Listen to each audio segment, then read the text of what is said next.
I am finally back in Malaysia.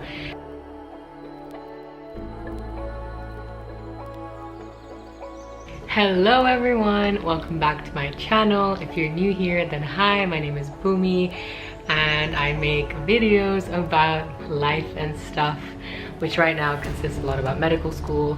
But today's video is going to be a travel vlog. I recently flew from Jakarta, Indonesia to Kuala Lumpur, Malaysia, and I'm currently in quarantine here in Malaysia.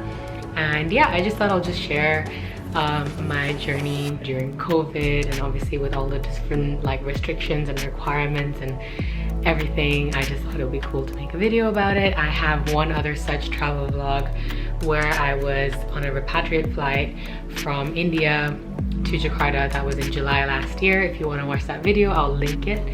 And yeah, I am finally back in Malaysia. For those of you that don't know, my university is in Malaysia. It's not in Kuala Lumpur, but it's in a different state called Johor. And my family also lives there, and I haven't been home to my family in 15 months. So I'm finally reuniting with them next week, which will be in my next vlog. So keep an eye out for that. So yeah, my flight was very early in the morning. It was at 8:30 a.m. and because the airport's relatively empty right now, since not many people are traveling, I only made it in time with 2 hours to spare, because I thought it was more than enough time to get through everything. So I arrived at the airport around 6:30 in the morning, which meant that I had to wake up around like 5, to be honest with you, because I only left home at 6 o'clock. But I was very excited and I was struggling to sleep, so I only slept for about 2 hours from like 2 a.m. until 4 a.m.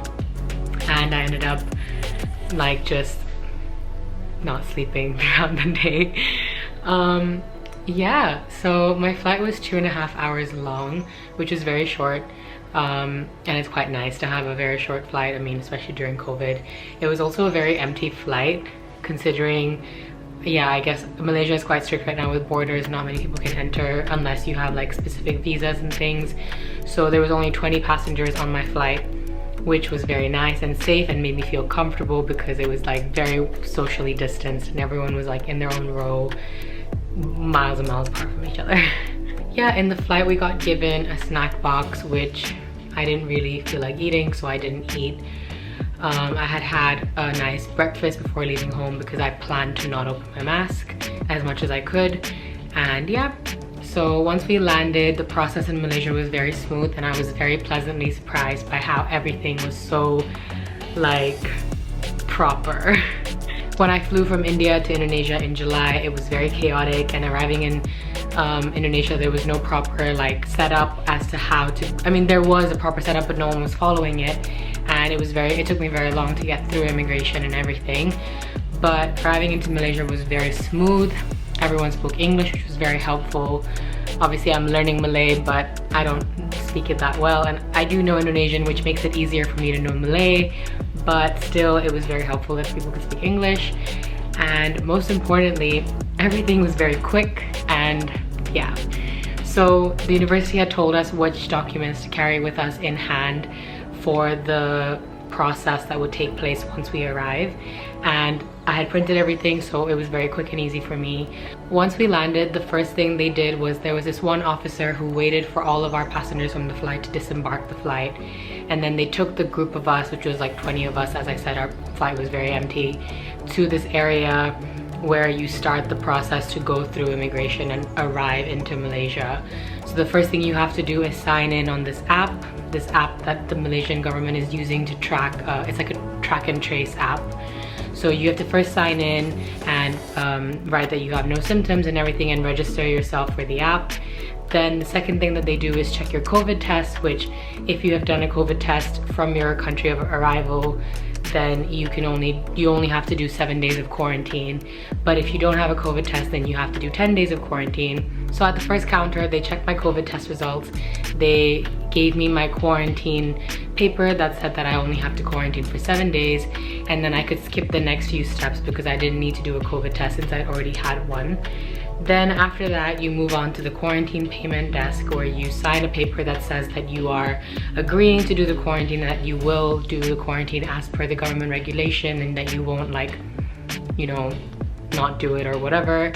And then you make the payment for the quarantine, but we were already told to make the payment online, so it was again another step skipped, and all I had to do was show the proof of my payment, which I had printed out. And the next, and not the final, but the next step was immigration, where I had to show my visa and my passport and everything for the immigration officer to check that I'm legally allowed to be here and everything. So yeah, that was a very quick process. The immigration officer just took my paperwork and my passport and told me to take a seat, and that they'd call me in about 5 to 10 minutes.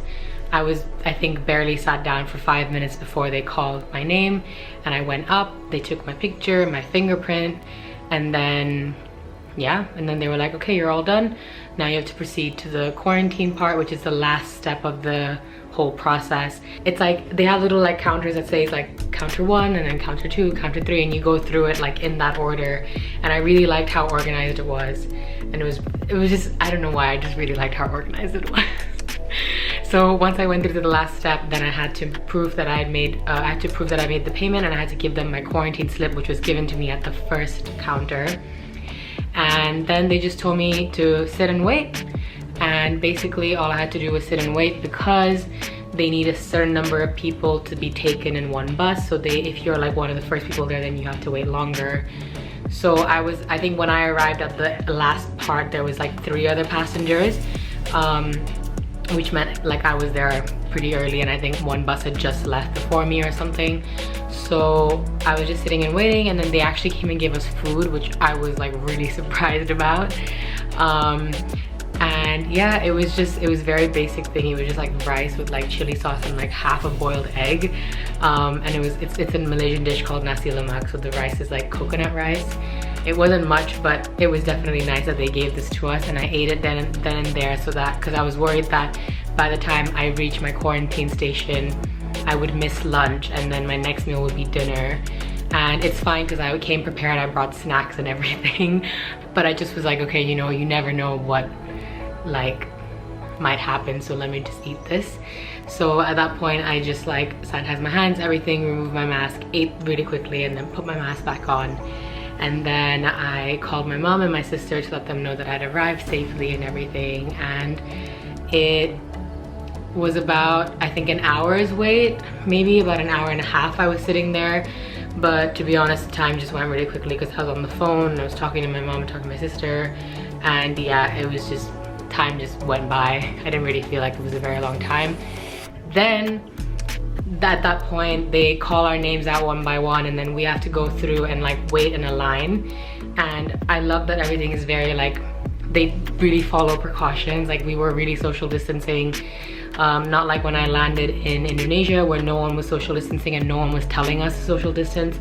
But here the officers were like, please maintain your social distancing and everything, which made me feel a bit safer. And yeah, so after that, then they asked us what flights we had arrived from, because there was a group of like 25 to 30 of us.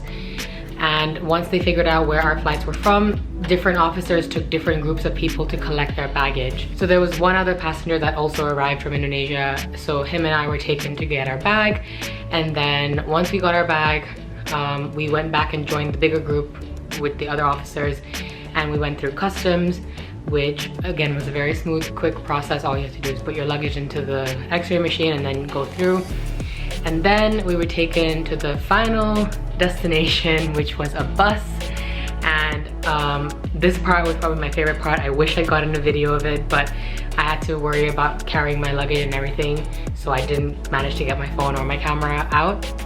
And it was basically just like, before entering the bus, they asked us to put all of our luggage in front of the bus, and then this man like comes through with like this like bag of like sanitizer on his back, and he like sprays all the bags down and disinfects everything. And then they ask you to pick up your hand luggage, so like your handbags, and go and sit on the bus and leave a seat beside you empty so that you're not sitting next to anyone.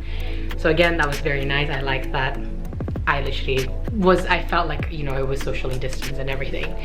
So yeah, after that I got onto the bus and I had no idea where they were taking me. I just know they were taking me to quarantine, but they didn't let us know which hotel we were going. I'm sure if I'd asked I would have known, but they did not say anything. They just told me you're going to quarantine. And I had been telling myself all week that I really wanted to get a good hotel, and I kept saying in my head like Hilton, Marriott, or Sheraton, because those are the 3 good hotel names that I know. And I was just like, you know, I don't really care where I go, but it's gonna be a good hotel, and it's gonna be like a nice good quarantine.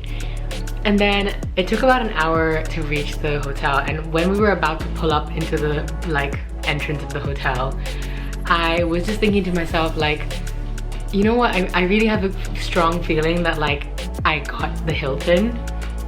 And you won't believe it, but like exactly in that moment we turned into the road and we were about to enter the Hilton, and I was like, there's no way this is possible right now. I thought it was a joke. I thought they were like gonna disembark half the passengers and then take some of us somewhere else. I thought maybe they were like taking the premium quarantine passengers out on this stop.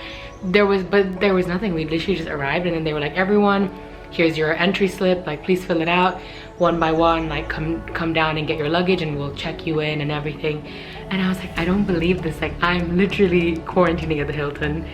And yeah, so I'm here, I'm quarantining. Today's my 2nd day.